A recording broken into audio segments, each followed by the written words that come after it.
உடனே மோசே தேவன்கிட்ட ப்ரேயர் பண்ணி கேட்குறாரு, இந்த ஜனங்களுக்கு நான் என்ன தான் செய்கிறது, எவ்வளோ நன்மை செஞ்சாலும் என்னை கல்லெறியத்தானே பார்க்குறாங்க அப்படின்னு சொல்லிட்டு அவர் வேதனைப்படுறாரு.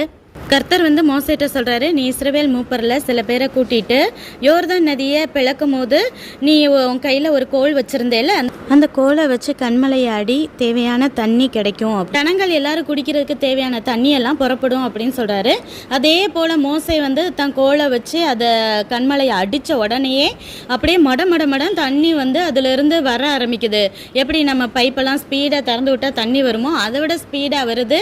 ஆடு மாடு பிள்ளை குட்டிகள் எல்லாரும் குடிச்சும் நல்லா திருப்தியாக குடிச்சும் தண்ணி வந்துட்டே இருக்குது. தேவன் எங்கள் நடுவில் இருக்கிறாரா இல்லையான்னு அவங்க அப்படி அந்த இடத்துல டெஸ்ட் பண்ணி பார்த்ததுனால மோசே அந்த இடத்துக்கு மாசா அப்புறம் மேரிபா அப்படின்னு சொல்லிட்டு பேர் வைக்கிறாரு. இப்படி நம்ம தேவனை எப்போ பார்த்தாலும் பறிச்சு பார்த்துட்டே இருக்கக்கூடாது. அவரை கோவப்படுத்திட்டே இருக்கும் போது அவர் அமைதியாக தானே இருக்காரு அப்படின்னு நினச்சிட்டே இருப்போம். ஒரு நேரம் மன்னிச்சு விட்டுற மாதிரி இருந்தாலும் என்னைக்காவது ஒரு நாள் அதுக்கான தண்டனையை நம்ம அனுபவிக்கிற மாதிரி ஆயிரும். அதனால் நம்ம தேவனை என்றைக்குமே கோவப்படுத்தவே கூடாது.